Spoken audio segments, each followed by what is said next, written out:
Le stelle di Natale, un albero decorato, un presepe costruito nelle lunghe ore d'attesa. La cappella del carcere maschile di Santa Maria Maggiore è addobbata semplicemente, ma l'atmosfera è calda.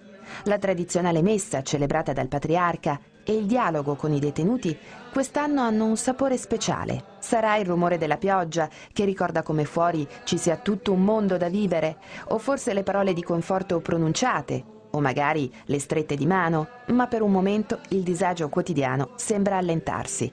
Il grave problema del sovraffollamento, la cronica mancanza di personale, la distanza di molti dalla propria famiglia sono per una mattina messi da parte. Oggi i detenuti pregano, cantano, ascoltano con attenzione e alcuni di loro si espongono in prima persona. Un gruppo infatti ha preparato un omaggio particolare, la recita di alcuni brani tratti dalle ultime pagine dei Promessi Sposi, quelle in cui il Manzoni racconta della conversione dell'innominato, una breve rappresentazione che il patriarca considera un vero regalo di Natale. Mi ha colpito molto perché è una delle pagine più belle dei Promessi Sposi, a parte il fatto che io sono di Lecco, quindi sono particolarmente affezionato, ma soprattutto perché nel momento in cui l'innominato, in forza dell'abbraccio di amore del Cardinal Federigo, vede davanti a sé tutte le atroci iniquità che ha compiuto, in forza del dono dell'amore di Cristo che Federigo gli passa, riesce a dire quell'eppure, cioè eppure la vita può ricominciare anche per me.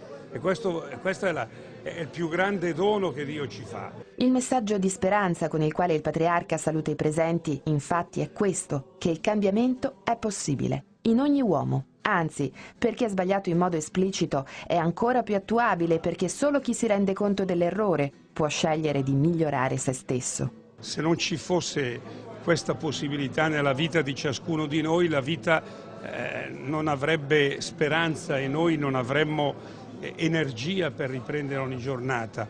E il Natale è la discesa carica di amore di Dio in mezzo a noi, proprio perché Lui ci aiuta a mantenere desta in noi questa energia di cambiamento che in parole cristiane si chiama conversione. Un augurio per tutti, perché secondo il patriarca non sono la realtà, le circostanze esterne, le situazioni a dover cambiare, ma noi, qui ed ora. Il Natale non è un fatto meccanico che viene a noi dall'esterno, è un incontro personale, l'incontro con colui che ci ha creato, ci ha redento e ci ama, che mette in moto la nostra responsabilità e la nostra libertà.